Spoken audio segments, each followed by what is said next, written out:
नमस्कार दोस्तों, हिंदी पाठशाला में आप लोगों का स्वागत है। आज हम लोग पढ़ेंगे हिंदी एनसीईआरटी क्लास 6 का चैप्टर 11, जिसका नाम है चेतक की वीरता।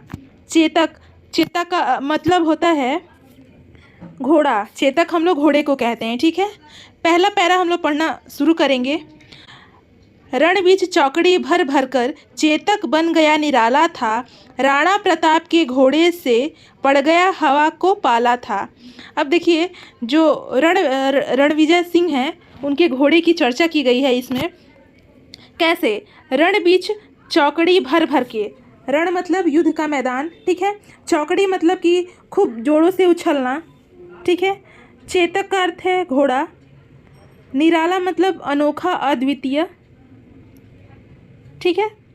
अब देखिए, यहाँ पे कवि कह रहे हैं कि जो चेतक है, रणविजय सिंह का जो घोड़ा है, जो युद्ध के मैदान में आया है तो इतना उछल रहा है, इतना मतलब दौड़ रहा है, उछल रहा है कि उसका जो भी उछलना दौड़ना एकदम निराला है। मतलब सब घोड़ों से सबसे अलग है और देखने में अति सुंदर भी है, ठीक है। गिरता ना कभी चेतक तन भर, राणा प्रताप का कोड़ा था, वह दौड़ रहा अरिमस्तक पर, या आसमान पर घोड़ा था। अब यहाँ पे हम लोग देखेंगे, चेतक जैसे कि घोड़ा को कहते हैं, कोड़ा जो चाबुक होता है उसको हम लोग कहते हैं, जिससे दिशा दिखाई जाती है घोड़े को। और अरिमस्तक, अरि मतलब दुश्मन का सिर, आसमान का अर्थ आसमान, ठीक है। देखिए, इसमें कवि कह रहे हैं कि जो रणविजय सिंह का घोड़ा है उसको हम लोग तो देखते हैं अक्सर कि घोड़े को दिशा दिखाने के लिए हमेशा घोड़े पर सवार उसका मालिक एक कोड़ा रखता है, जिससे उसको दिशा बताता है कि इधर मुड़ना है, इधर चलना है। पर यह इतना समझदार, इतना कौशलपूर्ण घोड़ा था कि इसके लिए चाबुक की कोई ज़रूरत नहीं थी। यह बिना कोड़े बरसाए, बिना कोड़े की इशारा के बिना ही अपना रास्ता खुद समझ आता था कि कब मुझे कहाँ कैसे जाना है, ठीक है। वह दौड़ रहा अरिमस्तक पर, या आसमान पर घोड़ा था। अब इसकी दौड़ को देखकर समझ में नहीं आता है कि यह दुश्मनों के सिर पर दौड़ रहा है या फिर आसमान पर दौड़ रहा है, इतना इसका दौड़ तीव्र है। नेक्स्ट पैरा, जो तनिक हवा से बाग हिली, लेकर सवार उड़ जाता था, राणा की पुतली फिरी नहीं, तब तक चेतक मुड़ जाता था। पुतली, यहाँ की जो पुतली है, यहाँ हवा से बाग मतलब छूना। ये बाग किसको कहते हैं? जो उसका नथ होता है, जिसको पकड़ के घोड़े को दौड़ाया जाता है, ठीक है। अब इसमें बताया जा रहा है कि जो तनिक हवा से बाग हिली, जो उसका नथ होता है, अगर हवा से थोड़ा सा भी हिल गया तो उसको इतना अनुभव हो जाता था कि उस पर बैठे सवार लोग को या फिर जो भी उसके ऊपर बैठे हैं उनको एकदम से लगता था कि उड़ा के लेके चला जाएगा। मतलब हवा से थोड़ा सा उसको इशारा जैसा मिल जाएगा, उसी पे उसको इंसान को उड़ा देगा, मतलब लेके दौड़ना शुरू कर देगा। और इतना होशियार था, इतना चतुर, इतना तेज़ था कि राणा की पुतली फिरी नहीं। जो हम लोग की आँख की पुतली होती है, वैसे ही राणा की जब तक पुतली फिरी नहीं है तब तक चेतक मुड़ जाता था। मतलब कि कितना तीव्र है पुतली, कितनी तीव्र से फिरती है, तो पुतली के फिरने से पहले ही यह मुड़ जाता था। कौशल दिखाया चालों में, उड़ गया भयानक भालों में, निर्भीक हो गया ढालों में, सरपट दौड़ा करवालों में। अब देखिए, कौशल मतलब कि उसकी कुशलता, ठीक है। भयानक मतलब अद्भुत, भालो मतलब भाला,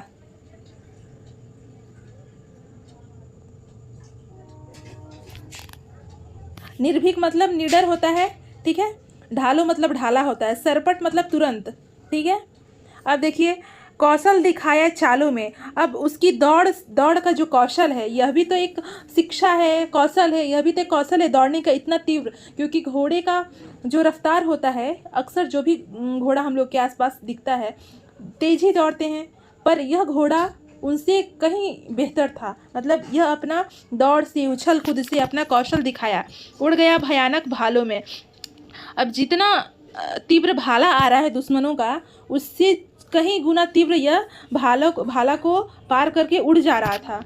निर्भीक हो गया ढालों में, और निडर होके, जो भी ढलाव रास्ता है उसमें निडर होके वो चल रहा है, दौड़ रहा है।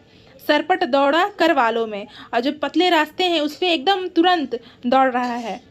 है यही रहा अब यहाँ नहीं, वह वही रहा वहाँ नहीं, थी जगह न कोई जगह नहीं, किस अरी मस्तक पर कहाँ नहीं। अब देखिए है, यहाँ पे कठिन शब्द कुछ देख लेते हैं हम लोग।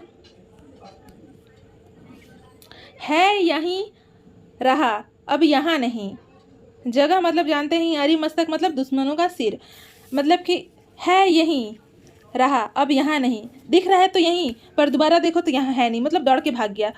वह वहीं रहा वहाँ नहीं, मतलब दिख रहा है इधर, मतलब कि एकदम इंसान का आँख जो है वो भी चकमका जा रहा है, इधर देख रहा है तो अभी तुरंत इधर आ जा रहा है, कभी देख रहा है तो तुरंत इधर भाग के चला जा रहा है। किस अरी मस्तक पर कहाँ नहीं, अब दिख रहा है कि कहीं अरी मस्तक मतलब दुश्मनों के मस्तक पे ये वार कर रहा है, इसी प्रकार। ठीक है। बढ़ते नद सा वह लहर गया, वह गया गया फिर ठहर गया, विकराल ब्रज मैं बादल सा अरी की सेना पर गहर गया।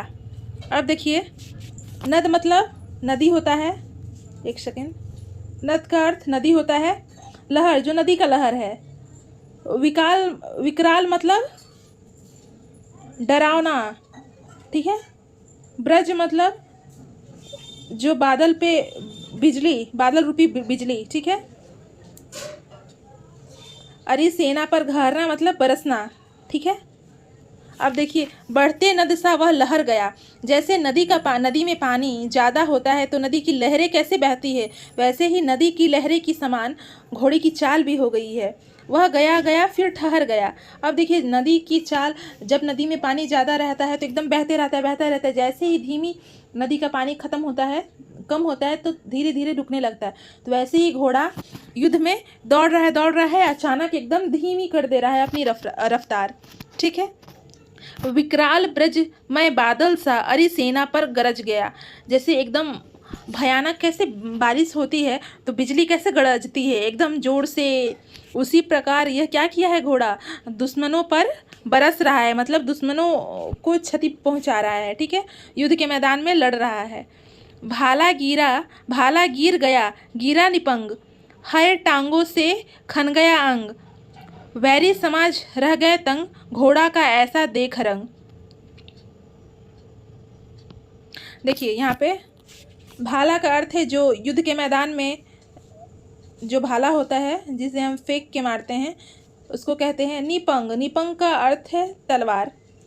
हर टांगो मतलब कि टापो, हर टापो मतलब है मतलब होता है घोड़ा, टापो का मतलब उसके पैर में जो नाल लगे रहते हैं उसको टापो कहते हैं, ठीक। कवि कहते हैं भाला गिरा निपंग, अब उस पे भाला की बरसात हो रही है और तलवारों की भी बरसात हो रही है, पर क्या कर रहा है, घोड़ा की तीव्रता इतनी ज़्यादा है कि सबको मतलब मात दे रहा है, मतलब दौड़ रहा है इतना ज़ोर से कि उस पर ना तो भाला का असर हो रहा है और ना ही तलवार का असर हो रहा है। हर टांगों से खन गया अंग, अब दौड़ रहा है, उसकी तीव्रता पे जो आवाज़ आ रहा है घोड़े का, उससे जो दुश्मनों का शरीर है, अंग है, वह काँप रहा है। वैरी समाज रह गए दंग, अब जो दुश्मन समाज है, विपक्षी है, सब देखकर दंग रह गए कि ये कैसा घोड़ा है। घोड़े का ऐसा देख रंग, घोड़े का जो रंग रूप है, चाल है, देखकर सभी दंग रह गए हैं, ठीक है। यह कविता श्याम नारायण पांडे जी द्वारा लिखी गई है। आशा तो कर रही हूँ कि ये कविता आप लोगों को समझ में आया होगा, क्योंकि मैं एकदम बेसिक से आप लोगों को समझाई हूँ। चलिए थोड़ा सा कवि परिचय के बारे में देख लेते हैं। वीर रस की कविताओं के लिए चर्चित कवि श्याम नारायण पांडे की सर्वाधिक लोकप्रिय काव्य कृति हल्दी घाटी का प्रकाशन सन 1939 में हुआ था। अभी आपने जो चेतक की वीरता कविता की पढ़ी है वह हल्दी घाटी का ही एक अंश है। भारत के स्वतंत्रता संग्राम के अंतिम वर्षों में हल्दी घाटी काव्य कृति ने स्वतंत्रता सेनानियों में संस्कृति, एकता और उत्साह का संचय कर दिया है, ठीक है।